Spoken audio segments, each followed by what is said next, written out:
Hey everyone, happy Sunday. This is Hannah from the Rocket Miner giving you today's COVID-19 update. Today in Wyoming, we're up to 313 confirmed COVID-19 cases, 113 probable cases, and we have 233 recoveries. Today there's not much in the way of updates as far as things happening or changing, but today I just wanted to share a story that we received recently about one of these people who is one of the 233 recoveries from COVID-19. And she has a really incredible story. Her name is Lory August. And Lory was born and raised in Rock Springs, but now she's living in Worland with her family. And she was the first confirmed case of COVID-19 in Washakie County. And her story is really incredible because she was not expected to survive. The doctors and everyone told her and her family to prepare for the fact that she probably wasn't going to make it. Her daughter Shaylin reached out to us in an email and she shared with us that Lory has been battling cancer on and off for the last 3 years. She has diabetes, she's on chemotherapy, and she has other existing health conditions, and she contracted viral pneumonia via COVID-19 in mid-March. So she had come back from a trip, she started getting sick, she went in for a checkup, they found fluid in her lungs, they did other tests, and she had pneumonia, it just kept getting worse, and then she tested positive for COVID. And like I said, that was the first positive case in Washakie County. And so they tested her, she was so sick, they put her in the hospital, and she was in the hospital in Thermopolis for 16 days. And during that time, she just kept struggling, she kept getting worse, having trouble breathing. They were looking into options of what they could do, and again, they just kept telling her and her family that they really didn't think that she was actually going to survive this, and that they had to prepare themselves for that possibility. And she was in critical condition for such a long time. While she was in the hospital, she was in complete isolation.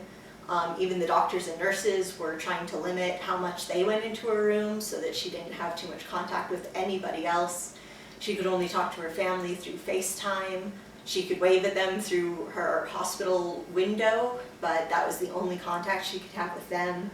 And she was just in such critical condition that it was just really, really looking bleak for a long time there. But the family shared that they were praying, and they were just praying for God to give them a miracle.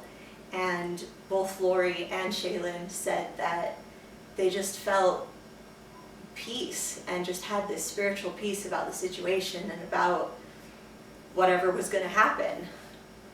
And so after these 16 days, as the family prepared to possibly lose her, but they kept praying and hoping, then Lory started recovering, and she just started gradually doing better and being able to breathe a little better, being able to respond better, and over time she just kept recovering to the point that a little over a week ago she was able to go back home.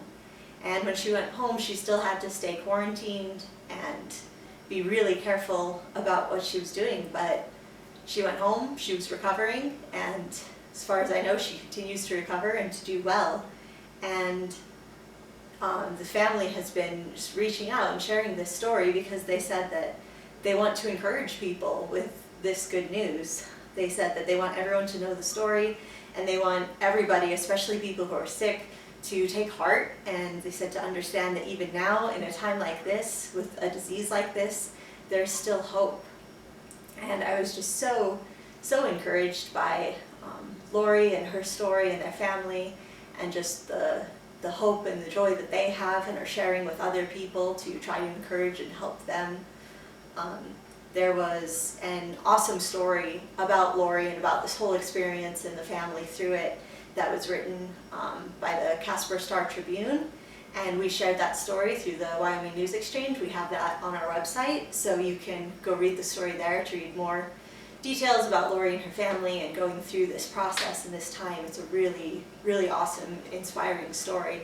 And I'm just so thankful to Lory and Shaylin for sharing this story and just wanting to give people that hope and encouragement. And it's just awesome to me to be able to hear stories like this of people who are recovering, and we see those numbers of people with the confirmed cases, people who've recovered, people who've been hospitalized, but it makes it so much more real when we can hear who these people are, who their families are, that this is a lady who is from Rock Springs, who lives in Wyoming. She's one of our neighbors and friends, and just to know that this disease does impact so many of us, and when it hits someone that you know personally, or when it becomes a very real reality in your life or somebody you know, it's just a completely different situation than when you're just looking at numbers. And it was encouraging to me to get that human aspect of it, to hear one of these stories from this family and what they went through, but also just to have their hope that they shared, and just to see their courage and the hope and peace that they held on to through it. I think that's awesome, and just something we need to keep in mind, that these are real people and real lives, and we need to keep caring, keep showing compassion, and I'm so thankful for the people who are willing to share their stories and remind us of what we're all going through together, just to give us some perspective, but also to keep giving hope. So I just wanted to share Lory's story with you today. I'm so thankful to them, and just encourage you to keep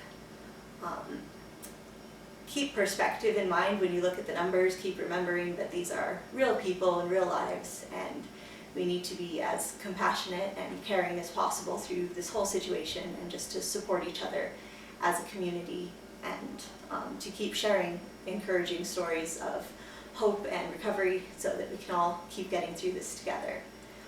Definitely encourage you to go read that story on our website, and just keep checking back with us for more updates and information. And thank you all for listening.